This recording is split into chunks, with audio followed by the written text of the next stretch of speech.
من 60 سال باز عمر میبینم. دوره سیوز هم زندگی کردیم، دوره شوروی هم زندگی کردیم. در نظر من حاضره استقلالیت به ما خیلی چیزای بسیار داده. ما هیچ وقت نمیتونستیم که مثلا من آزادانه همینطور در یک شهر زیبا خودمون چه که میگن که عرف عادت ملی خودمون قطعی گشت گذار کردن بسیار خیلی دشوار بود. از همه چیز محروم بودیم. در دوره شوروی ما حتی ایدهای خودمون رو قید کردن نمیتونستیم. خود من ببینید چقدر در دوره استقلالیت ما صاحب همه چیز شدیم. دوره استقلالیت خوبش نمیگم همه تنجی همه ارزانی بوده خیلی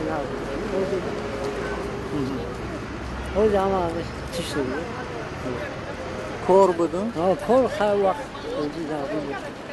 با چی خوبی داشت بودن؟ خوبی هم که وقت اکو دوزاری هم رایت بود اتفاق بودن حال اتفاقی نیست با فکر شما دوره حاضره خوبه یا که دوره شوروی؟ دوره حاضره با کدام خودی؟ حاضره ما آزاد گشته استیم آزاد سخن میکنیم آزاد رفتار میکنیم همه جا آباد شده خیلی خرسندیم دوره حاضره پیشروی خیلی او دوره را از کجا میدونستین که دوره را ما در بابامون اوچه‌مون معلمامون همه میگن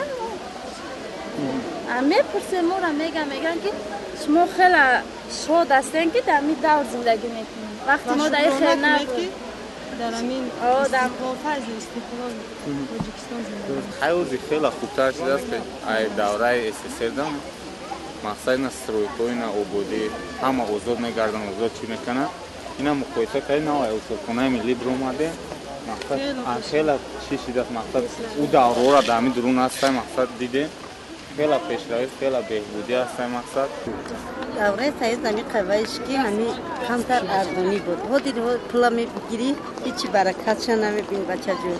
هر هودی هم هزار رحمت به امام علی که اینقدر سنجی و امانی ارزانی کرده هودی هم صد باشه بونه ای بد نکنه. دوره سیاست خوب بود یا هودی؟ دوره اوزگان با کدام خودی؟ دوره کی تکنیک علم فرهنگ پیشرفتگی خیلی نوشابونه لیس نواسویتو پیشروی خیلی زیاده. ارزانی بسیار بود. نانو ارزان بود، اردو ارزان بود، روغن ارزان بود.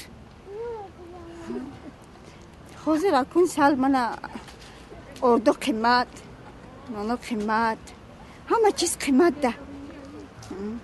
به هر حال یعنی زندگی در این دوره خوب است یا که در دوره شوروی؟ دوره شوروی زور بود. حاضر به حد زیاد قیند است.